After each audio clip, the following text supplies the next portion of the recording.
오늘은 사라를 헤브론에 묻은 이유라는 제목으로 하나님의 말씀 전하도록 하겠습니다. 이제 얼마 안 있으면 설 명절이 다가옵니다. 올해는 작년 추석처럼 설이 주일이라 목사로서는 또 걱정이 되고 있습니다. 이렇게 명절이 되면 우리는 하는 일들이 몇 가지 있습니다. 첫째로 명절에 맞는 옷을 입습니다. 한복을 입지요. 둘째로는 명절에 먹는 음식을 먹습니다. 설에는 떡국을 먹고 그리고 추석에는 송편을 먹습니다. 셋째로는 성묘를 갑니다. 요즘은 대부분 화장을 하고 낙골당에 안치를 하지만 예전에는 묘자리를 만들어 하관을 하고 산소를 만들었습니다. 과거에는 묘지를 고향의 선산에 만들었습니다. 그래서 고향하면 부모님이나 친척 형제들이 있는 곳 뿐만 아니라 돌아가신 부모님이나 조상들의 묘지가 있는 곳이다 라고 생각들을 합니다. 과거에는 타지에 살다가도 죽으면 고향 선산에 묻히기를 원했습니다. 그것은 고향이란 돌아가야 할 곳이다 라고 사람들이 생각하기 때문이 아닌가 싶습니다. 돌아가야 할 곳. 여러분들에게는 돌아가야 할 곳이 있습니까? 요즘은 그런 고향에 대한 의식들이 좀 희미해진 것 같습니다. 노랫말처럼 정붙이고 살면 거기가 고향이다 라고 사람들이 생각하는 것 같습니다. 오늘 본문에서 아브라함은 선산을 만듭니다. 가나안 땅 헤브론의 땅을 사서 가족 매장지를 만들게 되는데요. 사실 아브라함의 고향은 갈대아 우르입니다. 그러니까 바벨론 땅이죠. 하나님은 갈대아 우르에 살던 아브라함을 불러서 가나안 땅으로 들어오게 하셨습니다. 갈대아 우르를 떠나 하란을 거쳐 하나님이 지시하는 가나안 땅으로 들어온 아브라함은 사실 그 땅에서는 객이었고 그리고 나그네였고 그리고 이방인이었습니다. 그는 주변에 사는 사람들이 두려웠습니다. 그래서 자기 아내를 누이라고 2번이나 속입니다. 만약 자기 주변에 있는 사람들이 자기 동족이고 그리고 그 주변에 있는 사람들을 정말 친한 이웃처럼 생각했다면 그는 그 아내를 2번씩이나 누이라고 속이지 않았을 것입니다. 그는 여전히 가나안 땅에 들어와 살지만 하나님께서 명령하여 그 땅에 들어와 살고 있지만 여전히 자기는 그 땅에 동질화되지 못한 이방인이요 나그네라는 생각을 그는 가지고 있었습니다. 뿐만 아니라 아브라함이 우물을 팔 때마다 블레셋 사람들이 그 우물을 메꿨습니다. 그러니까 아브라함은 늘 언제나 이처럼 두려움과 또 괴로움 속에서 고향이 아닌 타향살이를 맛보며 가나안 땅에서 살고 있었던 것입니다. 그랬던 그가 아내가 죽자 어찌 보면 그는 고향으로 돌아가고 싶었을지도 모릅니다. 왜냐하면 그동안 동고동락하며 정말 어려움 속에서 같이 했던 그 아내가 이제 죽었으니 더 이상 그 땅에 사실 살아야 될 이유가 없을 수도 있습니다. 하나님이 살라고 말씀하신 그 이유가 아니었다면 그는 고향으로 돌아가고 싶어도 몇 번 돌아가고 싶었을 것입니다. 그런데 그가 아내가 죽자 땅을 삽니다. 지금까지 가나안 땅에서 수십 년을 살면서도 그가 돈을 주고 그 땅을 산 적이 없는데 아내가 죽자 아내를 매장할 소유지의 땅을 사게 됩니다. 사실 하나님은 아브라함에게 땅을 주시겠다고 약속했습니다. 3가지 약속을 하셨죠. 내가 가나안 땅을 주겠다. 그리고 너로 큰 민족을 이루게 하겠다. 그 후손이 큰 민족이 되게 하겠다. 그리고 너로 모든 민족이 복을 받게 하겠다. 이렇게 3가지 약속을 해주셨습니다. 그런데 그 하나님께서 땅을 주시겠다고 약속하신 이 약속은 아브라함이 땅을 사서 차지하도록 하시겠다는 약속이 아니었습니다. 하나님의 백성 이스라엘, 곧 아브라함의 자손인 이스라엘 백성이 가나안 땅을 차지할 때 어떻게 차지했죠? 전쟁을 치러서 뺏었습니다. 그러니까 그 땅은 돈을 주고 차지할 땅이 아니라 하나님께서 아브라함의 후손에게 그냥 주시겠다고 하신 땅입니다. 그런데 지금 아브라함은 돈을 주고 그 땅을 사고 있습니다. 하나님의 약속대로라면 가만히 있어도 어차피 자기 땅이 될 땅을 지금 돈을 주고 사고 있습니다. 왜 아브라함은 하나님이 그냥 주시겠다고 약속하신 그 땅을 돈을 주고 산 것일까요? 이것은 아브라함이 하나님께서 약속하신 그 언약을 신실하게 이루실 것을 그가 확신했기 때문입니다. 가나안 땅을 사서 아내 사라를 장사한 사건은 하나님께서 그 가나안 땅을 아브라함에게 주시겠다고 하신 그 약속을 그가 얼마나 철저하게 믿고 있는가를 보여주는 믿음의 사건이라 알 수 있습니다. 127세에 사라가 죽습니다. 90세에 아들을 낳을 것이라는 예언에 따라 91세에 이삭을 낳았으니까 127세가 되었을 때에 이삭은 36살이었습니다. 그러니까 이삭이 36살에 사라가 죽은 것입니다. 사라가 죽자 아브라함은 슬퍼하며 애통합니다. 정말 고생 많이 시켰죠. 누이라고 2번씩이나 속이는 바람에 외간 남자의 품에 2번씩이나 안길 뻔했죠. 그리고 자기가 아이를 못 낳는 한이 있어서 남편에게 아이를 낳도록 하기 위해서 애굽 여종 하갈을 들여보내서 그 하갈이 임신을 하자 자신을 멸시했죠. 또 그 애굽 여종 하갈이 낳은 이스마엘이 자기가 91세에 나온 애지중지하는 그 아들을 낳고 이제 젖을 떼서 잔치를 벌일 때는 조롱을 하죠. 수모를 당했어요. 뿐만 아니라 고향 갈대아 우르에서부터 데리고 나왔던 조카 롯은 아브라함 덕에 부자가 됐더니 그 조카 롯의 종들이 아브라함의 종들과 서로 다투어서 결국은 갈라서야만 했습니다. 이처럼 아브라함과 함께 사는 동안에 이 사라의 고통이 이만저만이 아니었어요. 90세가 되도록 자식을 못 낳아 그 여인의 마음에 얼마나 한이 있었겠습니까? 그랬던 조강지처 이 사라가 죽자 아브라함이 슬퍼하며 애통했습니다. 이 말씀을 보면서 그런 생각이 들었어요. 있을 때 잘해라 라는 이 말이 생각이 났습니다. 저도 참 잘 못하는데요. 있을 때 여러분들 잘해야 합니다. 죽은 다음에는 아무 소용이 없습니다. 어느 권사님께서 남편을 먼저 보내시고는 하시는 말씀이 있을 때는 때 되면 밥 차려주러 가고 때 되면 뭐 챙겨야 되고 귀찮았는데 먼저 가고 나니까 참 허전하더라. 그런 말씀을 하시더라고요. 여러분 옆에 있는 분들하고 혹시 부부간에면 이렇게 인사합시다. 있을 때 잘합시다. 있을 때 잘합시다. 네. 또한 아브라함이 슬퍼하며 이렇게 사라의 죽음을 애통하는데요. 장례를 치르다 보면 고인에 대하여 그 고인의 죽음을 굉장히 슬퍼하는 성도들을 보게 됩니다. 그러면 주위에서 너무 슬퍼하지 말라고, 좋은 거 갔으니까, 천국 갔으니까 슬퍼하지 말라고 이렇게 위로를 하는 경우들이 있습니다. 아마도 바울이 한 말 때문에 그런 것 같습니다. 바울이 데살로니가 전서 4장 13절에서 형제들아 자는 자들에 관하여는 너희가 알지 못함을 우리가 원하지 아니하노니 이는 소망 없는 다른 이와 같이 슬퍼하지 않게 하려 함이라. 아멘.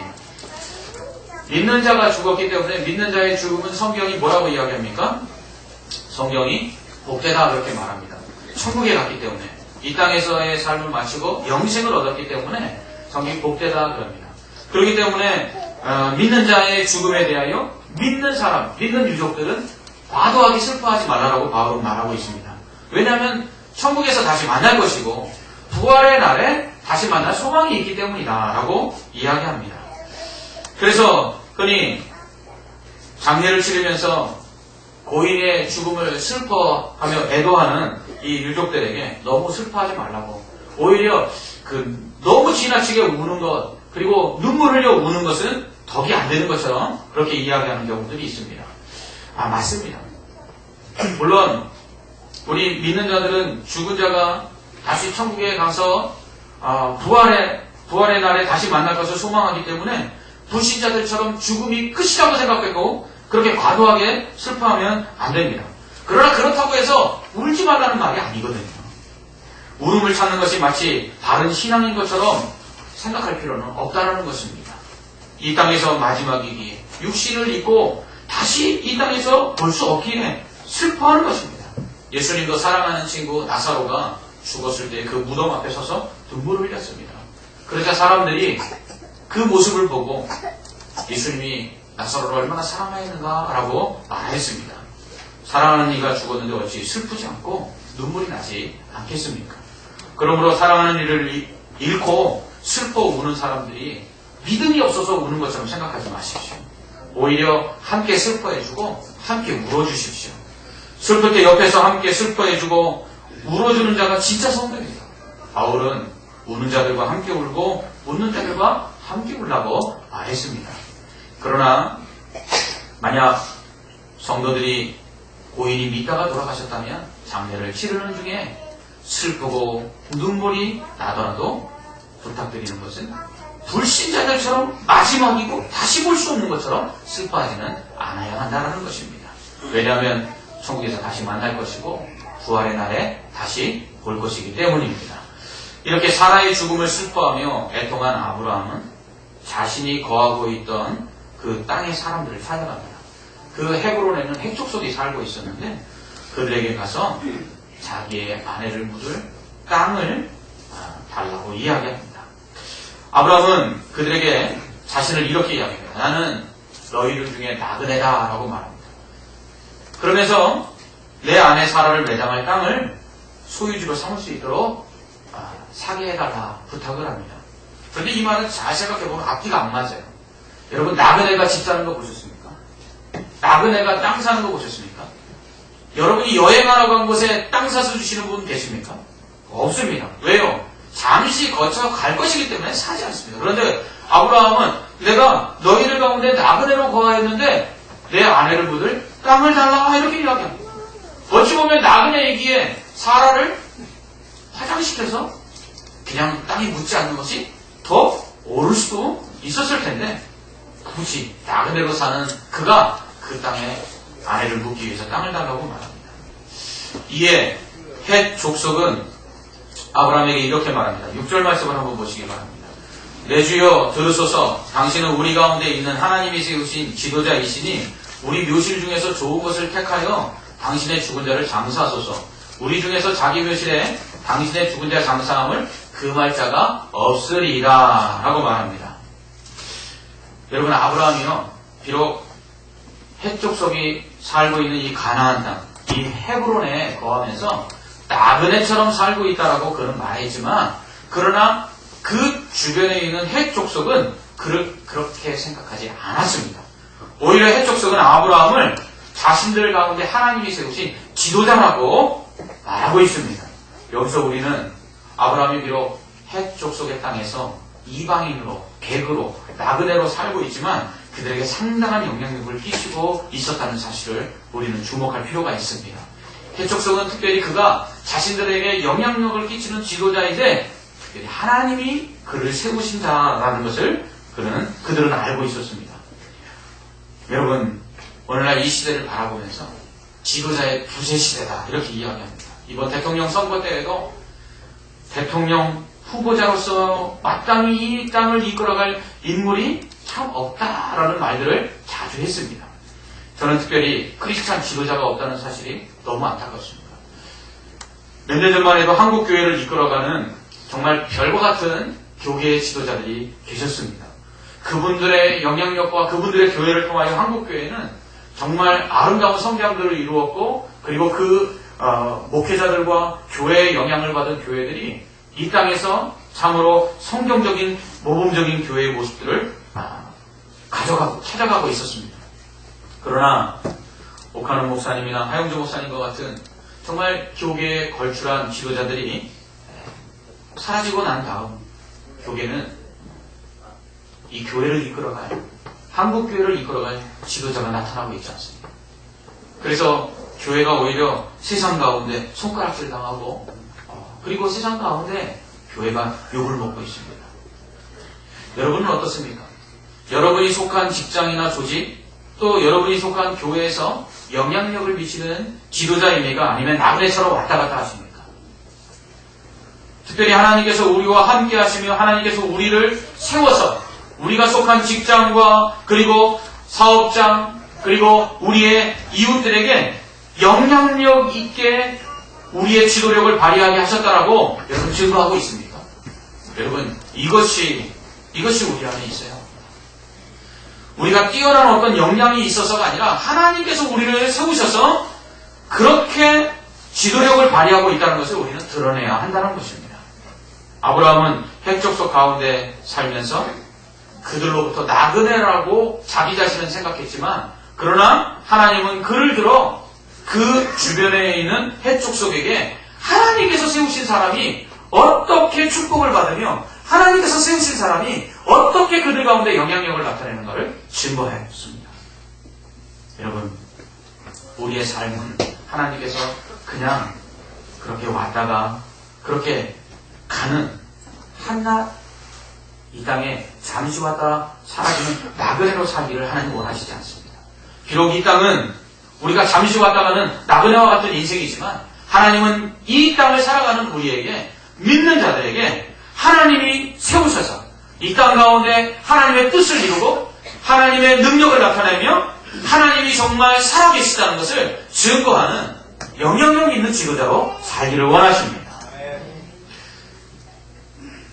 이렇게 자신이 죽은 아내의 그 묘지를 삼을 수 있는 땅을 달라고 해촉석에게 부탁을 하자, 해촉석은 당신은 우리 가운데 하나님이 세우신 지도자라고 말하면서 누구든지 당신이 원하기만 하면 그 묘지 중에, 자기들의 묘지 중에 당신에게 그 묘지를 내어주지 않을 사람이 없습니다 라고 이야기하면서 아무 곳이나 자기가 원하는 대로 아브라함이 선택하여 아내 사라를 묻으라고 이야기합니다. 저 같으면 옳다구나 하고 제일 좋은 곳, 명당 자리 딱 하나 택해서 그렇게 묘지로 썼을 텐데 아브라함은 그렇지 않습니다. 아브라함이 그렇게 하지 않냐고 그것을 거절하고 꼭 돈을 주고 사겠다고 말합니다. 그러면서 받은 곳이 있었습니다. 소알의 아들 에브론의 그 반머리에 있는 막벨라 굴이었습니다. 밭이 아니라 그 굴을 사겠다고 이야기합니다. 그러자 에브론이 그 굴뿐만 아니라 밭도 거저 줄 테니까 그냥 가지라고 이야기합니다. 그러자 아브라함은 굳이 밭값을 줄 테니까 돈을 받고 밭을 청산하고 이야기합니다. 이 에브론이 땅값이 은 400세겔 되는데 어떻게 제가 당신에게 받겠습니까? 이렇게 이야기합니다. 그러자 아브라함이 은 400세겔을 에브론에게 주고 그 땅을 삽니다. 그리하여 마물의 앞 막벨라에 있는 밭과 굴 그리고 그 주변에 있는 모든 나무가 아브라함의 소유가 됩니다. 아브라함은 여기에 이제 아내 사라를 장사 지내게 됩니다. 이렇게 됨으로써 가나안 땅에 처음으로 아브라함 소유의 땅이 생겨나는 것입니다. 그리고 그곳에 아브라함이 가족 매장지를 삼는데 이 막벨라 굴은 나중에 아브라함의 아내 사라뿐만 아니라 아브라함, 그리고 그의 아들 이삭도, 그리고 그 이삭의 아내 리브가도, 그리고 그의 아들 또 야곱이, 그리고 그 아내 레아가 여기에 장사 지내지게 됩니다. 그렇다면 아브라함은 왜 마물의 앞 막벨라 굴을 사서 자신의 소유 매장지로 삼은 것일까요? 이는 하나님께서 가나안 땅을 그와 그 후손에게 주시겠다고 하신 약속을 그가 확신했기 때문입니다. 선산이란 조상들의 묘가 있는 산입니다. 이러한 선산은 첫째, 절대 팔지 않습니다. 두 번째, 선산이 있는 곳에 사람들은 항상 돌아가고 싶어 합니다. 고향이기 때문이죠. 살아서 돌아가지 못하면 죽어서라도 돌아가고 싶어 하는 것이 바로 고향입니다. 그래서 선산을 만드는 거죠. 모든 것을 다 버리고 고향을 떠나왔어도 선산이 있으면 늘 그곳에 대한 마음이 있습니다. 그래서 아브라함은 막벨라 굴을 사서 사라를 묻고 후에 자신과 이삭과 야곱을 거기에 장사 지낸 것입니다. 왜요? 그 후손들이 이 땅을 기억하고 이 땅으로 돌아오도록 하기 위해서 막벨라 굴을 돈을 주고 사서 가족 매장지로 삼은 것입니다. 아브라함은 하나님께서 그의 후손이 하늘의 별과 같고 바다의 모래같이 많아질 거라고 약속하십니다. 그런 후에 애굽에 내려가서 400년 동안 종살이 하고 다시 이 땅으로 올라올 것이라고 약속하셨습니다. 아브라함은 이 약속을 믿었습니다. 그의 후손들이 애굽에 내려가서 400년을 지낸 후에 다시 이 땅으로 돌아올 것을 믿었기 때문에 그 후손들이 이 땅으로 다시 돌아올 근거를 마련하기 위해서 그는 막벨라 굴을 사서 소유의 매장지로 삼은 것입니다. 그래서 자기 아내를 묻고 자기가 묻히고 그의 자식들을 거기에 묻도록 한 것입니다. 우리가 잘 아는 대로 이스라엘 백성이 애굽에서 나와서 가나안 땅으로 가는 중에 하나님께서 약속하신 그 가나안 땅으로 가면서도 늘 언제나 어디로 돌아가려고 합니까? 애굽으로 돌아가려고 합니다. 왜지요? 그들이 돌아가야 될 그 가나안 땅을 그들이 자신들에게 주신 하나님의 축복으로 여기지 않았기 때문입니다. 그러한 이스라엘 백성들이 가나안 땅으로 다시 돌아가야 된다는 것을 잊지 않도록 하기 위해서 아브라함은 지금 하나님의 그 약속이 이루어질 것을 믿고 막벨라 굴을 사서 자신의 소유로 삼아 사라를 안장하고 그리고 가족의 매장되어 사는 것입니다. 이처럼 하나님께서 약속하신 가나안 땅으로 이스라엘 백성이 돌아오도록 이스라엘 백성이 잊지 않도록 그 후손들이 잊지 않도록 하기 위해서 아브라함은 이 가나안 땅을 산 것입니다. 성경을 보면 하나님의 약속을 믿고 땅을 산 사람이 있습니다. 그 사람은 바로 예레미야 선지자입니다. 선지자 예레미야는 남유다의 멸망을 예언한 사람입니다. 하나님께서 바벨론에 의해서 이 유다가 멸망할 것이라고 예언했습니다. 그리고 그것을 자기 입으로 사람들에게 예언을 했습니다. 그런데 하나님께서 그에게 뭐라고 말씀하셨냐면 땅을 사라고 말합니다. 여러분, 내일 무허가로 헐리는 집이 있는데 그것을 사는 사람이 있습니까? 없습니다. 네. 헐릴 집을 누가 사겠습니까? 지금 유다가 망하고 나면 그 땅을 바벨론이 차지할 건데 그 땅을 사서 내 소유라고 말하는 것이 무슨 소용이 있겠습니까? 그런데 하나님은 그것을 사라고 이야기합니다. 하나님께서 그의 숙부 살룸의 아들 하나멜이 와서 아나돗에 있는 자기의 밭을 사라고 그러면 네가 증서를 써주고 그것을 사서 그 증서를 보관해둬라. 이렇게 말씀하십니다. 왜냐하면 70년이 지난 다음에 다시 이 땅으로 돌아와서 내 백성들이 땅을 사고 그리고 증서를 써서 그 밭을 매매할 것이기 때문이다 라고 말씀하십니다. 결국 멸망을 예언한 선지자에게 하나님께서는 멸망 가운데 다시금 이 땅으로 내 백성들을 돌아오게 하소. 이 백성들이 다시금 그 땅을 사고 팔 수 있는 회복의 은혜를 허락하실 것이라고 약속하신 것입니다. 이 약속을 믿은 예레미야는 바로 땅을 사서 그것을 증거로 삼습니다.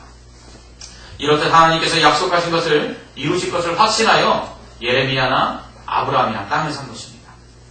여러분, 하나님께서 약속하신 것을 반드시 이루시는 분이심을 확신하십니까? 아멘. 그렇다면 약속하신 것을 신실하게 지키시는 하나님에 대한 믿음의 증거들이 여러분에게 있습니까? 아멘. 아브라함에게 신실하신 하나님, 나에게 가나안 땅을 주시겠다고 약속하신 그 약속을 반드시 이루시는 하나님이라는 증거를 삼기 위해서 그는 땅을 산 것입니다. 여러분에게는 이 아브라함이 막벨라 굴을 산 것 같이 신실하신 하나님께서 약속하신 것을 이루실 것에 대한 그 약속에 대한 확신의 증거들이 무엇이 있습니까? 저는 초등학교 4학년 때부터 신대원 졸업할 때까지 입학금을 제외하고 등록금을 제대로 내본 적이 없습니다. 초등학교 4학년 때 이후로 신대원 때까지니까 한 16년을 학교를 더 다녔는데 이 16년 학교를 다니는 동안에 등록금을 제대로 내본 적이 없습니다. 고등학교 3학년 때는 등록금을 못 내갖고 3년 개근을 하고도 개근상을 받지 못했습니다. 그런데 그렇게 등록을 한 번도 제대로 16년 동안 등록금 한 번 제때 내본 적이 없는데 한 번도 휴학해본 적이 없습니다. 그리고 졸업을 못한 적도 한 번도 없습니다.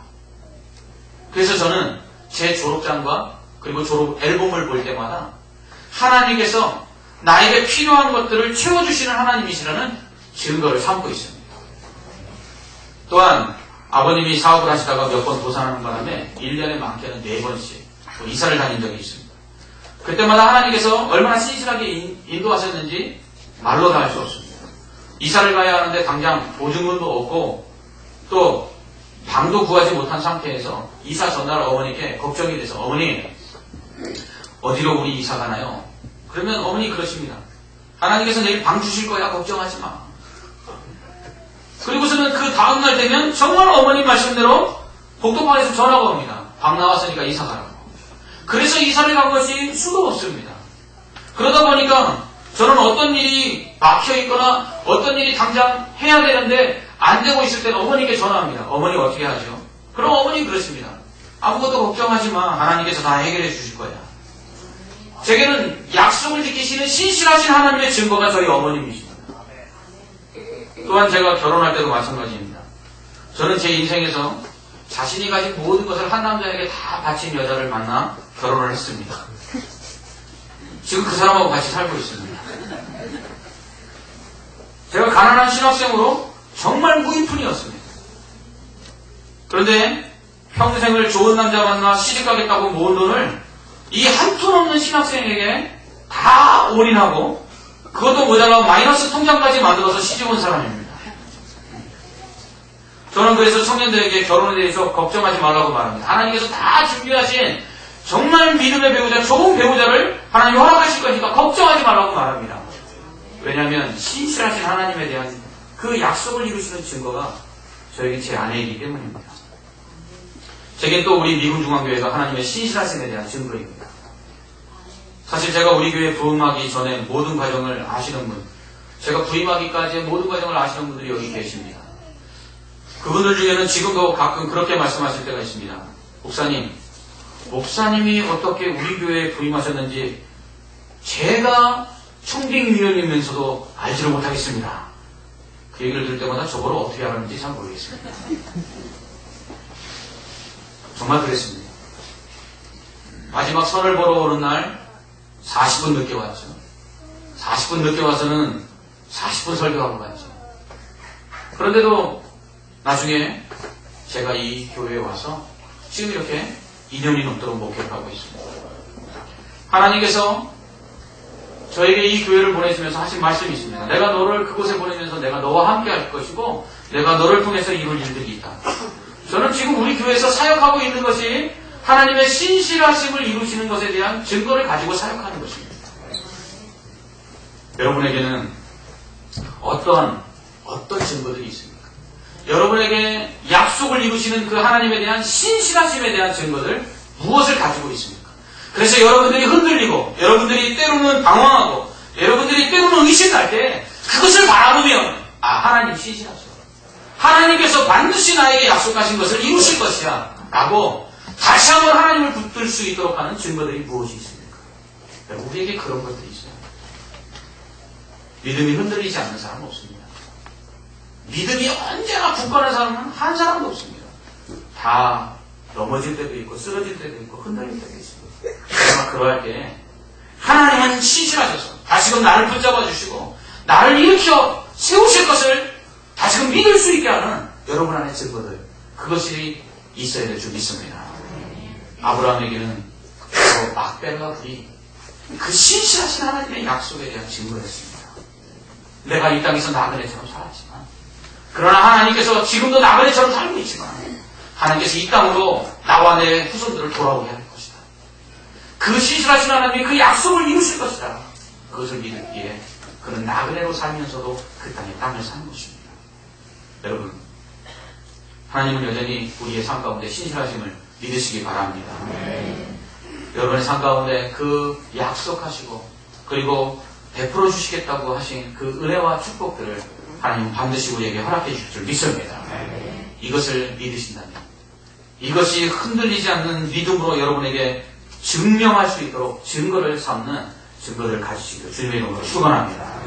여러분에게 직장이, 여러분에게 사업이, 여러분에게 가정이, 여러분에게 학업이, 여러분에게 그 어떠한 것도 좋으니까 신실하신 하나님께서 나에게 이렇게 신실하시게 약속하신 것을 이루신다라는 증거 삼을 수 있는 것을 하나씩 만들어 보시기 바랍니다.